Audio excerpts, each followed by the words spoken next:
En 2800, les voyages interstellaires sont maintenant une réalité. Malheureusement, ça sera la seule bonne nouvelle. Les ressources de la Terre sont totalement épuisées. Aujourd'hui, ma mission, avec vous, ce sera de trouver la prochaine planète habitable.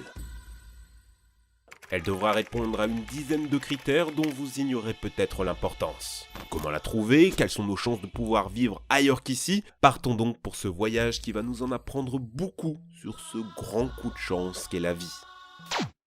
Critère 1, la taille, ça compte. Une planète habitable ne peut pas avoir n'importe quelle taille, et ce pour plusieurs raisons. Premièrement, on a besoin d'une atmosphère. Quel rapport avec la taille, vous allez me dire? Si la planète est trop peu massive, sa gravité sera trop faible pour retenir les gaz à sa surface. Tout sera trop léger, et l'oxygène finira par s'échapper dans l'espace. Or, sans atmosphère, pas de pression atmosphérique, et donc impossibilité d'eau liquide. Je vous apprends rien en vous disant que l'air au-dessus de nous, il y en a beaucoup, et ça pèse lourd ce machin. Même avec vos jambes de coq, vous portez 650 kg d'air continuellement. Ça fait pression sur vos corps, mais aussi sur l'eau, pour bien la garder au sol, pour qu'elle ne s'évapore pas dans le vide. La Lune étant 80 fois moins massive que la Terre, jamais elle ne sera une petite planète bleue. Après, une planète trop grosse, c'est tout autant un problème. Par exemple, si on double la masse de la Terre, on double aussi notre poids. Bon, les arbres seraient plus petits et nos jambes seraient plus grosses et plus musclées, mais en vrai, ça va, c'est vivable. Pour vous dire, trop de gravité n'est pas un frein pour le vivant. Des chercheurs ont réussi à faire se multiplier des bactéries à plus de 400 000 fois la gravité terrestre. Le problème que la taille va poser est tout autre. Allez, cherchons une planète comme la Terre, mais 10 fois plus grosse.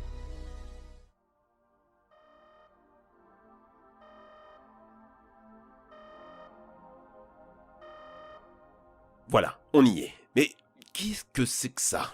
Il y avait pourtant toutes les conditions de la Terre, alors pourquoi ça ressemble à Jupiter? 10 fois la masse de la Terre, c'est en fait une gravité suffisamment forte pour attirer et retenir l'hélium et l'hydrogène. Et c'est pas cool du tout. Actuellement, l'hydrogène et l'hélium sont trop légers pour rester dans l'atmosphère terrestre. Il y en a quasiment pas.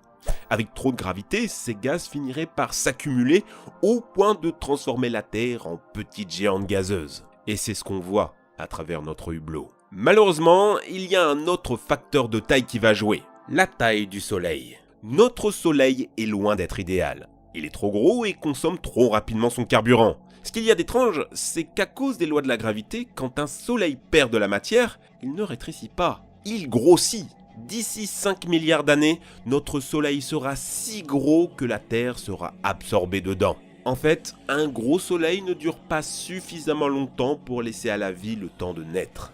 Du coup, un petit soleil, en fait, ça serait cool. La gravité en son centre étant moins forte, les réactions de fusion sont plus lentes. Un petit soleil dure des dizaines de milliards d'années en plus. Sauf qu'il y a un souci. Les petits soleils, c'est comme les petits chiens, ça fait les chauds.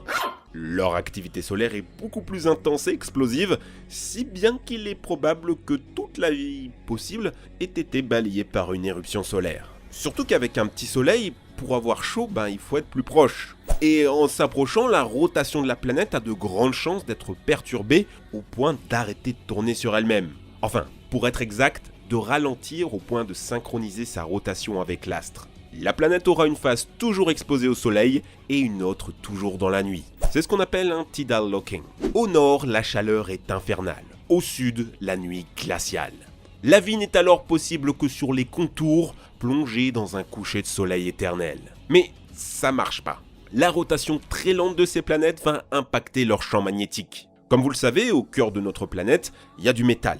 Et avec la rotation de la Terre, ça fait un effet dynamo et ça crée de puissants champs électromagnétiques. Un véritable bouclier contre les vents solaires dévastateurs. Des vents solaires qui ont tendance à complètement balayer l'atmosphère, comme a été balayée celle de Mars par le passé. Du coup, c'est un cercle vicieux. Un petit soleil, c'est plus de vent solaire, mais moins de rotation, donc moins de protection. On est mal. Certains estiment qu'un bon soleil, c'est dans un intervalle d'1,25, soit moins de 10% des soleils de l'univers.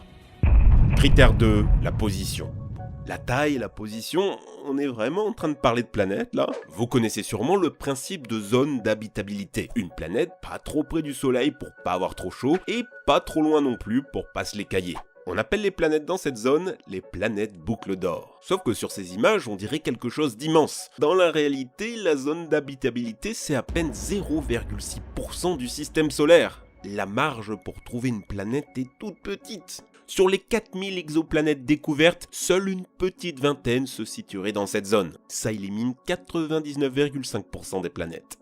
Et encore, ça suffit pas. Il faut aussi que la planète tourne autour du Soleil correctement. Si la trajectoire est extrême, les températures aussi, elles vont varier du glacial au brûlant. Or, il se trouve que la Terre a une orbite relativement stable, et c'est pas la norme. Pour Mars, par exemple, son orbite varie de 43 millions de kilomètres entre son été et son hiver. Dans notre quête d'un autre système solaire, il faudra aussi faire attention à l'entourage de la planète. Si une géante comme Jupiter avait été plus proche de la Terre, on se serait fait aspirer. Si Jupiter, au contraire, n'avait pas existé, certains pensent qu'on se serait fait démonter par tous les astéroïdes qui passent. Jupiter serait une sorte de bouclier intergalactique. Pire, une théorie veut que ta position dans la galaxie compte aussi. Nous, on est ici. Si on est trop éloigné du centre, il y a trop peu de matière lourde pour statistiquement former des planètes viables. Au contraire, si on est trop près du centre, c'est juste beaucoup trop chaotique. Il y a des trous noirs, des explosions de supernova, tout aurait été balayé.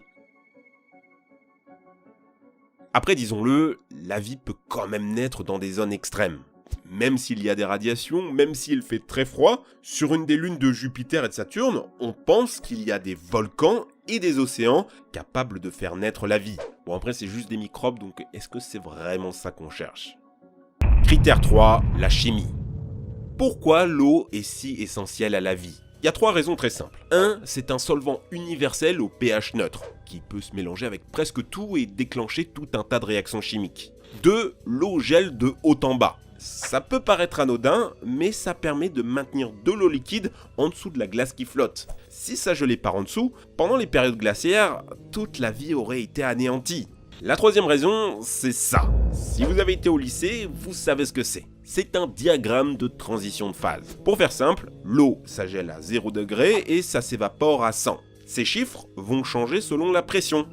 Dans le vide spatial, l'eau à 0 degré s'évapore, tandis qu'au cœur d'une planète avec des pressions intenses, l'eau, même à 400 degrés, sera tellement comprimée qu'elle va rester sous forme de glace. Et on le voit ici, l'eau a un diagramme de phase idéal pour la vie. Regardez, prenons l'ammoniac.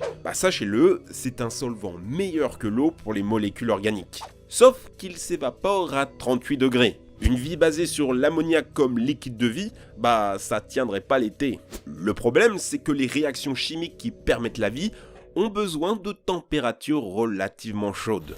Ces réactions chimiques, parlons-en. 96% de la vie sur Terre est basée sur 4 atomes. Carbone, hydrogène, oxygène, azote. On a aussi besoin d'un peu de soufre, de phosphore, de calcium, de sodium et de magnésium. Bref, la vie est un cocktail à la recette très précise. Qu'est-ce qu'il se passerait s'il manquait un ingrédient ? Est-ce que la vie trouverait toujours son chemin ? Certains chercheurs pensent qu'on pourrait remplacer le phosphore par l'arsenic, le carbone par le silicium, s'imaginer de nouvelles formes de vie exotiques basées sur une autre façon de voir l'ADN. Mais à chaque fois, il y a trop de défauts. Si l'oxygène, par exemple, est aussi bon pour la vie, c'est qu'il permet la chimie de l'oxydoréduction, qu'il permet d'échanger facilement de l'énergie. Est-ce qu'il existe seulement une alternative aussi viable ? En fait, toutes les réactions chimiques qui peuvent faire émerger une vie complexe ont besoin de conditions assez uniques dans l'univers. La température, la pression, le pH, la salinité, les radiations, on doit rester dans une toute petite case. Et pour savoir si tout correspond, on peut difficilement le vérifier depuis nos satellites. On a besoin de s'y rendre. Critère 4, le mouvement.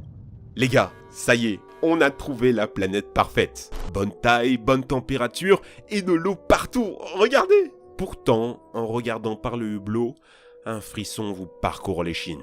Quelque chose ne va pas. Cette boule bleue pleine d'eau semble morte. Vous savez, capitaine, l'eau liquide ne suffit pas. La vie, c'est aussi le mouvement. Et c'est le moment le plus vertigineux de cette vidéo. La vie ne peut naître qu'avec un certain mouvement. Les marées ont joué un rôle essentiel dans l'émergence de la vie. Or, pour avoir des marées, il faut avoir une lune.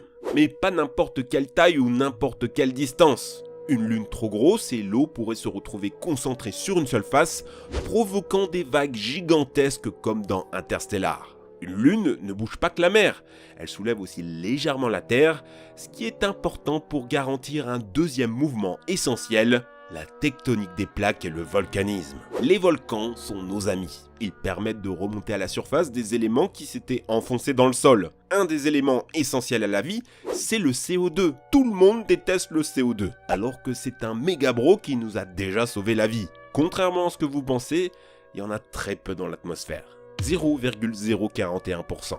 Mais grâce à lui, on peut nourrir les plantes, renvoyer les rayons solaires nocifs et conserver un maximum de chaleur sur Terre. Dites-vous que sans CO2, il ferait en France genre moins 18 degrés au printemps. À une époque, la vie a fait disparaître la quasi-totalité des gaz à effet de serre. L'air était saturé d'oxygène. Cool? Pas du tout. La mer était devenue rouge car tout était rouillé, et pire, la température a chuté. Tellement bas que la Terre n'était plus qu'une boule de glace. La chaleur du soleil ne suffit pas à rendre la Terre vivable. Ce qui nous a sauvés à l'époque, c'est les volcans, qui ont rechargé petit à petit l'atmosphère en CO2.